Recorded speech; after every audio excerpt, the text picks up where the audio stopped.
자, 현대차 여러분 주가 보셨습니까? 정말 우리 시장 대표 기업입니다. 그런데 이 주가의 차트만 보면 정말 회사에 무슨 일이 일어나는 줄 알겠습니다.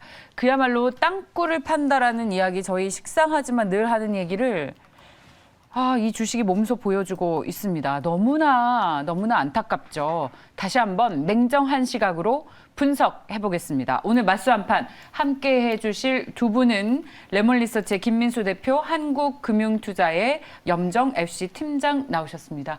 어서 오십시오. 안녕하십니까. 네, 뭔가 제가 잘못 얘기를 한 거죠? 한국투자증권입니다. 한국투자증권인데, 한국투자증권의 염정 FC 팀장 나오셨습니다. 자, 오늘 대표주들이 하락하고 있는 만큼 금요일 시장 어려운 국면이고 특히 코스닥 시장이 13포인트, 1.5% 넘게 빠지면서 880포인트를 나타내고 있어서 시장에 대한 이야기를 먼저 해보도록 하겠습니다. 자, 가장 엄중한 그런 마음으로 시황을 좀 분석을 해보고 싶은데 먼저 염정 팀장께 여쭤보겠습니다. 시장의 하락 이유를 염정 팀장께서는 어디서 찾고 계십니까? 저도 시장의 하락 이유를 찾고 싶고요. 지금 제일 어려운 지금 장세는 어떤 거냐면 예측할 수 없다는 거, 그리고 장중 변동성이 너무 크다는 거. 네. 그날도 버티기 힘들고요. 한 주 버티기도 너무 힘들고, 아무래도 이제 수급의 불안정성이라고 생각을 하고요. 뭐 외국인들 수급이 전혀 돌아오지 못하고 있고 한쪽으로 수급은 쏠리고 있었던 현상이 1월부터 이어졌고, 뭐 코스피에서는 LG에너지솔루션으로 수급이 싹 쏠렸다가 그래서 재분배되지 못하고 있는 상황이 지속되고 있는 모습이라고 생각을 하고 있고요. 지금 뭐 위드 코로나인지 위드 코로나가 되는 건지 아닌 건지도 이제 모르겠는 상황에서 지금 뭐 주도 섹터도 움직여지지 않고, 뭐 현대차도 이야기해야겠지만 중심을 잡아줘야 될 섹터들의 움직임이 너무 저조하다 보니까 따라갈 수 있는 섹터도 없고, 사실 지금 뭐 1월에 이어서 2월 역시도 이런 모습이 이어져 가고 있는 모습 매우 안타깝게 생각하고 있고요. 오늘도 힘을 내야겠는데 더 이상 이제 힘을 내기도 좀 어려운 장세가 아닌가 싶습니다. 자, 힘을 낼 수 있을 만한 그런 모멘텀이 아직은 어디 있는지 잘 모르겠다라는 말씀 해주셨습니다. 그런 만큼 시장 요즘 거래가 거의 없죠. 거래하세요? 저요. 네. 잘 팔고 있습니다. 네, 파는 거래밖에 없네요, 그러면. 네. 네. 지금 진짜로 뭘 선뜻 들어가서 사기가 누가 먼저 파냐가 지금. 그렇게 탈출 게임이다. 탈출의 게임. 네. 방탈출이 아니라 시장 탈출. 예. 저도 얘기 좀 하겠습니다. 예. 아마 이런 생각들 많이 가져가실 겁니다. 근데 딱 한 달 반 정도만 기다리면 시장의 분위기는 확 바뀔 거라고 생각합니다. 그렇기 때문에 그걸 얼마나 잘 참느냐, 이 과정이 제일 중요하지 않을까 싶고요. 지금은 그럴 수밖에 없는 게 금리 인상이 본격적으로 전이다 보니까 이 신경이 되게 날카로운 국면들입니다. 이게 금리 인상 국면에 내 주식이 버틸 만한 종목일까 아닐까를 또 막 따져보면서, 그런데 말씀하셨듯이 다 팔려고 합니다. 그러면 팔아야 돼? 그냥 버텨봐 하다가 낙폭 커지다 보니까 그냥 손절, 이런 식으로 나갈 상황들인 것 같고요. 그러다 보니까 지금 시장에서 면밀하게 보셔야 될 흐름들이, 그러니까 지금 앞으로도 종목 싸움이겠죠. 어차피 주식은 시장 싸움이 아니라 종목 싸움. 그러면 내 종목이 충분히 그래도 금리 인상기에 버틸 만한, 즉 여기서 숫자로, 그러니까 금리 인상기는 숫자로 확인이 돼야 됩니다. 이제부터는 모두 그냥 앞으로 내가 내년에 2배 성장할 거니까 지금 이만큼 밸류 좀 줘주세요, 이런 거 안 먹힐 수 있습니다. 그렇기 때문에 당장 숫자로 보여주는 거 벌써 지난 작년부터 나왔고, 올해도 거의 그런 흐름들이 갈 수 있을 만한 뭐 증설이나 투자나 이런 게 다 가서 흐름이 나올 정도라고 보여지는 쪽은 여전히 이번에 같이 동반 하락한다고 하더라도 모으는 게 맞고요. 근데 반대로 그게 아닌 쪽에서 왠지 아직 좀 터널을 계속 지나갈 것 같은 이런 종목들은, 그리고 또 비싸는 종목들 같은 경우는, 비싼 종목이요? 네, 쉽게 말씀드리면은 뭐 가격이 비싼 게 아니라 밸류가 비싼 거죠. 예, 실적 나오는 거 비해서 기존의 기대감이 키웠던 종목들 같은 경우는 오히려 지금 시장의 대상이 안 맞는다라고 봐야 될 것 같고요. 또 하나 보다 보니까 그러면 이런 시장에 대해서 만약에 지금 국내 증시가 싸다고 생각하게 되면 뭐 외국인을 비롯해서 좀 적극적으로 들어와야 되겠죠. 근데 지금 외국인들이 그냥 팔기만 하는 건 아닙니다. 예. 어제도 보게 되면 물론 LG에너지 솔루션이 약간 왜곡되는 흐름들도 있기는 하지만 시장에서 보게 되면 그래도 기조가 완전히 꺾인 건 아니고요. 그런 관점 쪽에서 아직 외국인들이 본격적으로 안 들어오는 거는 잘 모르겠다, 한국 시장에 대해서. 특히 LG에너지 솔루션이 들어오다 보니까 지금 PR 120배짜리 종목이 들어와서 한국의 코스피의 PR을 끌어올리는 상황들이죠. 그러면 이게 과연 한국 시장이 부담스럽다. 싸? 뭐 대답을 못하는 상황이죠. 예, 싸지 않다. 예, 근데 이런 변화가 아마 이제 코로나19가 거의 이제 엔데믹 쪽으로 얘기가 나오면서 이제 금리도 올라가는데 경기를 좀 챙겨봐야겠다라고 하는 경기 민감 관련된 쪽의 변화들이 나오게 되면 포인트는 거기입니다. 경기 민감주가 해답이다. 포스코는 안 빠지네요. 좋아요. 네, 예. 해답입니다. 이상입니다. 아, 포스코가 대안이다. 포스코가 대안이라기보다 이런 대안. 식으로 변화의 경기 가능성을 이제 주기 시작한다라고 보게 되면은 거기서 흐름을 찾을 수 있는. 그래가지고 올해도 계속 실적은 괜찮은데 피크아웃이라는 논리 때문에 못 갔던 대표적인. 그러니까 즉 싸고 저평가고 그런데 거기다 실적 모멘텀을 계속 가져낼 수 있다라고 하게 되면 시장이 반응할 것 같습니다.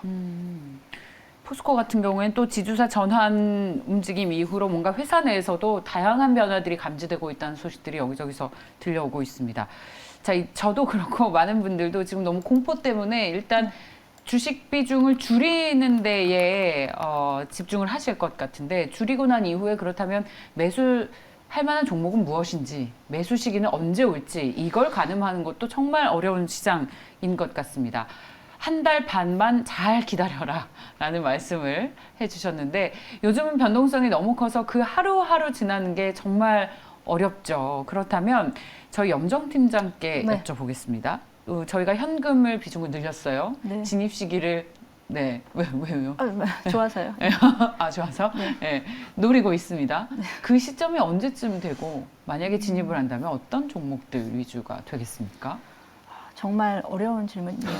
일단 현금 비중을 늘릴 수 있으면 좋겠습니다. 아, 네. 그냥 뭐 현금을- 손절하는 거죠. 뭐 별 수가 있겠습니까? 그건 현금 비중을 늘린다기보다 어쩔 수 없이 현금화하는 상황인 것 같고요. 지금 만약에 이제 저 같은 경우는 앞서 말씀하셨듯이 내가 가지고 있는 종목이 이제 버틸 수 있는 종목인지, 그리고 시장이 다시 올라왔을 때 어떻게 보면은 다시 올라갈 수 있는, 얼마나 더 올라갈 수 있는 종목인지가 정말 중요한 부분인 것 같고요. 만약에 작년 같은 경우에 피크아웃 같은 경우 논란으로 인해서 좀 어떻게 보면 제가 만약에 굳이 고른다면 실적으로 만약에 좀 보여줄 수 있는, 실적이 만약에 지금 작년에 피크아웃에서 이어지는 그런 종목들 있죠. 한마디로 그냥 그런 종목들.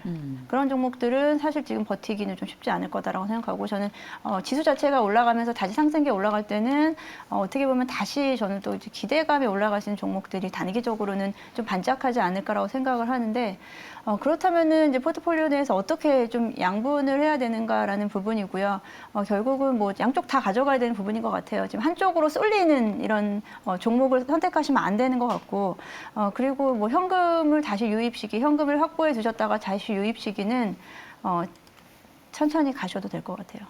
지금 싸다고, 지금 많이 빠졌다라고 해서 계속 사다 보면은 계속 종목에 물리고 하는 현상이 좀 나타나고 있거든요. 예. 1월 달부터 그런 현상이 나타나고 있는데, 새로운 걸 사면 새로운 게 빠지는 이런 현상이 나타나고 있기 때문에 지금은 저는 내가 가지고 있는 종목을 가져갈지 아닐지에 대한 먼저 선택을 좀 하셔야 되고, 매매 자체가 좀 많이 줄었어요. 왜냐하면 준 건 매수는 하기 어렵고, 손절은 말씀하신 대로 손절은 계속 하고 있고, 기회 오면은 팔고, 그러다 다시 현금을 보유하고 있다가 다시 한번 좀 반등이 강하게 나타나는 대형주 중심으로 사는 게 좋지 않을까라고 생각하고 있습니다. 저희가 이제 현대차를 네. 본격적으로 얘기를 해야 되는데, 시황 얘기를 하니까 또 많은 분들이 질문이 상당히 활발하게 올라오고 있어서 짧게 좀 여쭤보겠습니다. 네. 저도 이런 생각이 드는데, 이런 네. 시장에서 그래도 어떻게 수익이 났어요.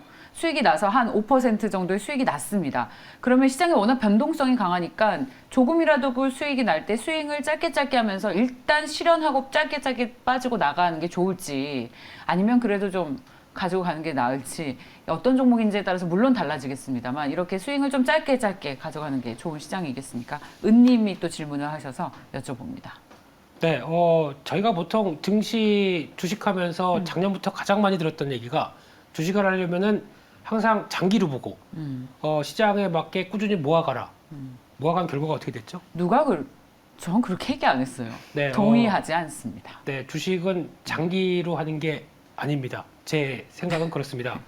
장기로 했다가 올라오게 되면 항상 그 자리. 그리고 또 그게 한국 시장은 사이클 산업입니다. 거의 대부분이 사이클로 구성되어 있다 보니까 한번 사이클 놓치게 되면 또 잘못하면 5, 6년 기다려야 됩니다.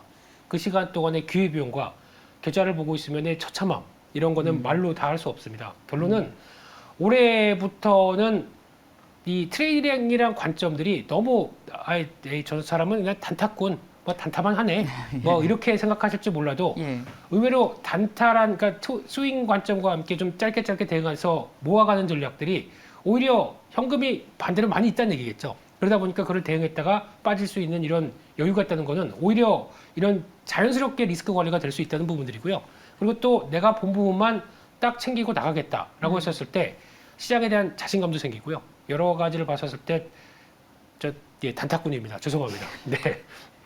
네, 사실 제가 작년 한 10월에서 11월경 한참 테마 장세가 나타날 때 뭐 유튜브 방송에서 계속 제가 말씀드린 게 내일은 없다 전략을 쓰자고 오늘의 수익에 만족하고 오늘의 수익으로 나와야 된다.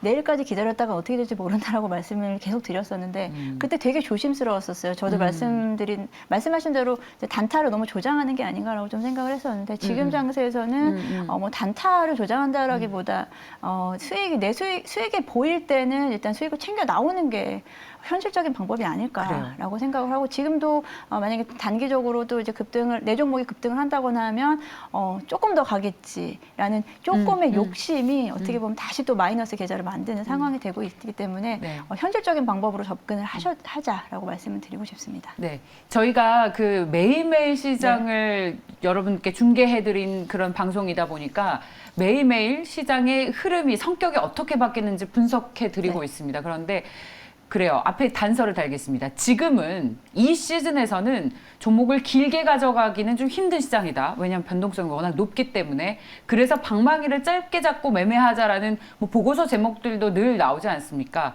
그런 시장이라는 것 염두하시면서 저희와 함께 오늘도 이기는 전략 세워보겠습니다. 자, 그럼 맞수 한판 첫 번째 주제는 현대차입니다. 현대차가 바닥을 뚫고 내려가는데 이거는 진짜 땅굴 파고 캔디님께서 마그마 찾으러 가나 봅니다.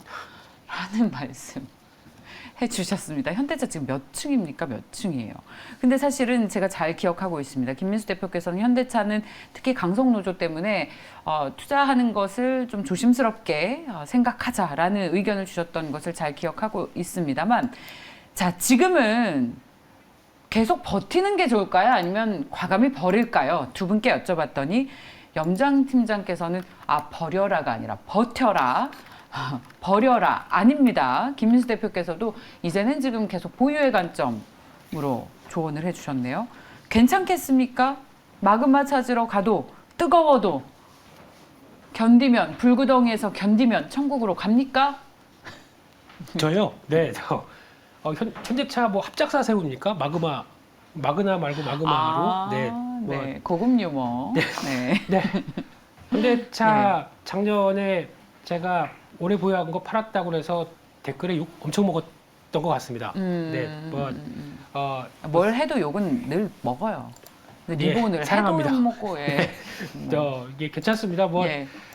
그러다 보니까 이제 현대차가 지금 가격대 와서 왜 이렇게 됐느냐라고 봤었을 때 그냥 요인은 딱 하나입니다. 그냥 미국에서 그래도 선전하고 있죠. 근데 이게 선전하는 게 다른 회사들보다 선전하는 거기 때문에 근본적인 흐름은 이게 선전한다고 하더라도 다른 회사가 못해서 그런 거지. 그러니까 지금 매장 쭉 돌아봤는데 다 뭐 12개월 걸린대요. 근데 지금 현대차 같은 경우는 그래도 한 달 정도면 될 것 같습니다. 그러다 보니까 오히려 이런 쪽에서 좀 선전이 나오는 거지.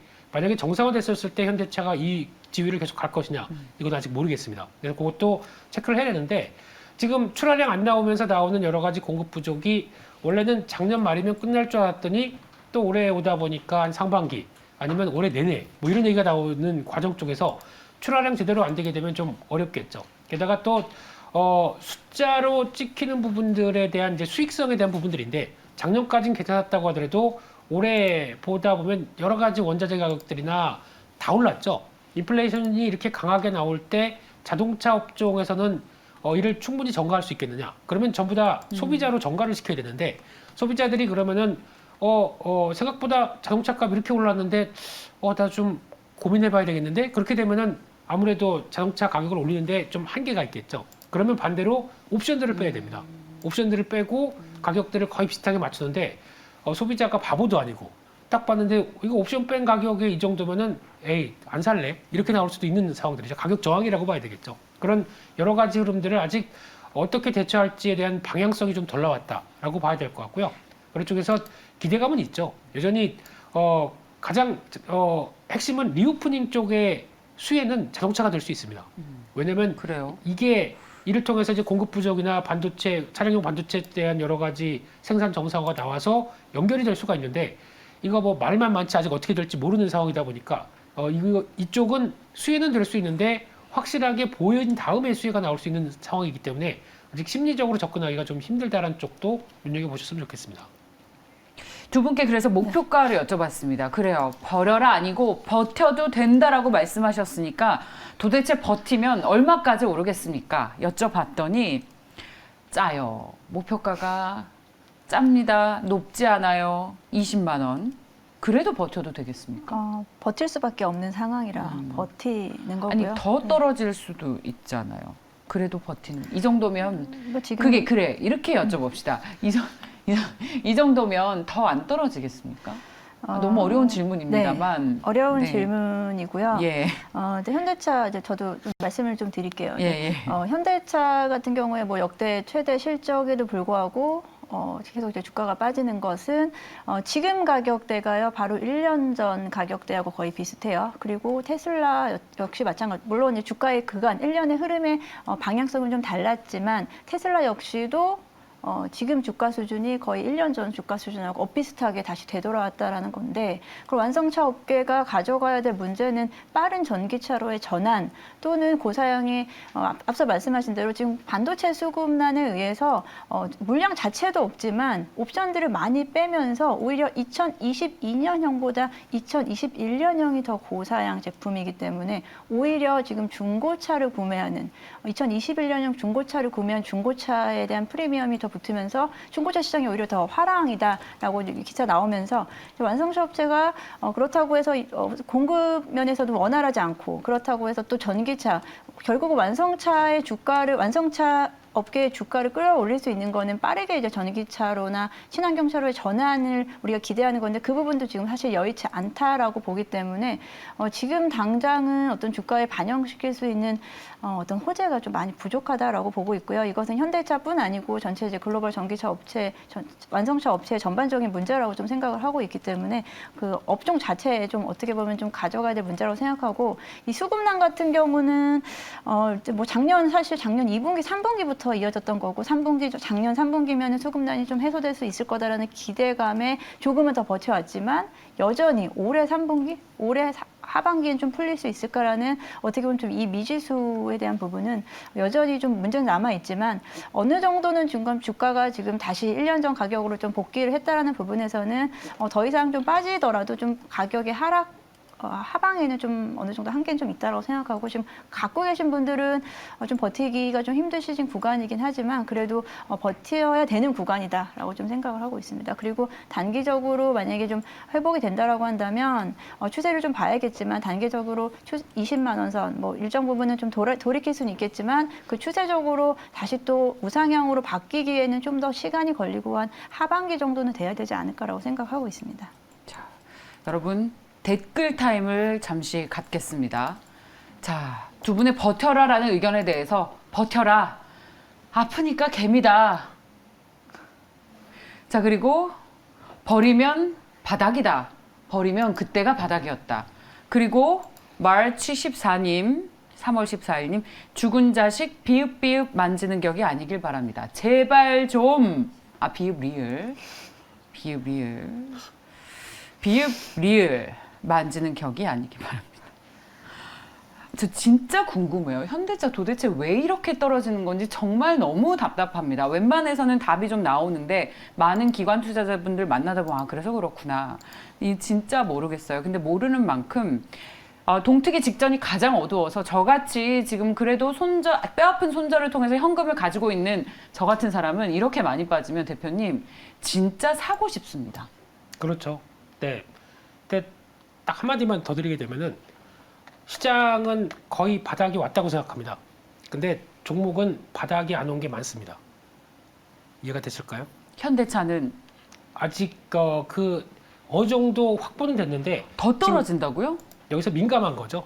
그러니까 지금 관점에서 대표적으로 요즘 이제 계속 많이 나오는 얘기가 일단 현대차의 뭐 체질이나 지금 보여주는 거 가지고는 지금 비싸다고 볼 수 없습니다. 쌉니다. 싼데 이제 수급적인 변화, 특히 LG에너지 솔루션으로 계속 몰아가면서 나머지 종목들이 다 흔들릴 수밖에 없는 이런 변화들도 또 한 몫을 한다라고 하게 되면 이게 현대차의 잘못은 아닐 수도 있습니다.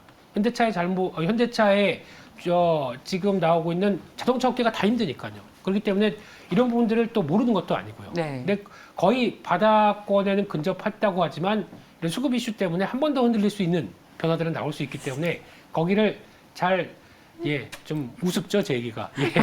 죄송합니다. 그만하겠습니다. 영정 팀장님이 네. 웃음을 계속 참고 계셨어요. 네, 저도 공감. 하실 얘기 있으면 하셔도 됩니다. 잠시 제가 진행을 하겠습니다. 앵커님이 힘드셔 보여가지고요. 잠깐만요. 네. 네. 시장은 안 좋은데 계속. 예. 시장은 안 좋은데 왜냐하면 계속 저거 웃음이 어떤 나오네요. 포인트에 웃는지 잘 저도 알고 있습니다. 자, 네. 좋습니다. 자, 현대차에 대해서 네. 투자 전략 세워봤습니다. 다음 이슈로 넘어가 보겠습니다. 네. 자, 리오프닝 주식이 많이 올랐죠. 그 중에서도 상대적으로 덜 올랐던 카지노 관련 주식을 보겠습니다. 오늘 우리 주식시장에서는 이른바 대세라고 볼 수 있는데요. 두 분께 카지노 주식 가운데에서 어떤 종목이 매력이 있을지 여쭤봤습니다. 자, 염정 팀장께서는 롯데관광개발을 가지고 나오셨네요. 그리고 저희 김민수 대표께서는 코텍을 추천을 해 주셨습니다. 자, 저희 이거 어떡하죠? 염정 팀장이 롯데관광개발에 대한 투자 포인트 이야기를 좀 해 주십시오. 네, 이제 네. 카지노 업종이 지금 최근에 리오프닝 관련해서 많이 올라왔고요. 물론 기존의 고점 대비해서는 여전히 아직도 많이 빠져 있는 상태고요. 롯데관광개발도 작년에 이제 위드 코로나 이야기 나왔던 그 여름 시즌에는 한 24,000원 정도까지 갔었던 정말 핫한 종목이었는데 지금 오늘 가격대가 얼마인가요? 18,000원대. 18,000원대. 아직도 가져갈 수 있는 상승을 가져갈 수 있는 힘은 있다라고 생각하고요. 이 카지노에 대한 업황에 대한 어떤 긍정적인 부분은 위드 코로나가 나타나게 된다라고 한다면은 가장 좀 어떻게 보면 성장세가 보여지는 섹터가 이제 카지노다라고 생각을 하고 네. 뭐 제가 생각하는 건 아니고 이제 업계에서도 그렇게 생각을 하는 부분이고 현재 지금 미국 같은 경우에서 이제 카지노에 대한 어떤 문을 좀 개방을 했더니 실적 면에서 보여준 부분이 있었고 실적이 급증하는 부분 그리고 원래는 이제 뭐 카지노 쪽은 라스베가스 쪽보다는 이제 마카오 시장이 좀 더 큰데 거의 뭐 마카오 시장과 거의 비등하게 지금 시장이 다시 올라왔다라는 부분에서 국내 카지노 업계도 충분히 가능성이 있다라고 생각을 하고 있고요. 그 실제로 이제 국내에 있는 카지노 업계들 같은 경우는 아니 외국인 수요잖아요. 외국인 수요인데 만약에 이제 위드 코로나를 통해서 외국인들의 관광이 오게 된다라고 한다면 아니면은 머물러 있는 이제 외국인들이 만약 이용한다라고 한다면 충분히 뭐 지금보다는 더 성장세는 충분히 보여진다라고 생각하고요. 롯데관광개발을 가지고 온 이유는 이제 카지노도 있지만 이제 호텔업입니다. 지금 이제 뭐 작년까지는 계속 이제 적자 구조였었던데 아무래도 오픈한 지 지금 1년여가 좀 지났기 때문에 계속해서 이제 비용 면에서 이제 메꿔가는 과정에서 작년까지는 적자 구조로 가져갔었고 올해 1분기부터는 다시 이제 흑자로 전환할 수 있을 거다. 죄송합니다. 예, 흑자 전환 가능성이 충분히 있기 때문에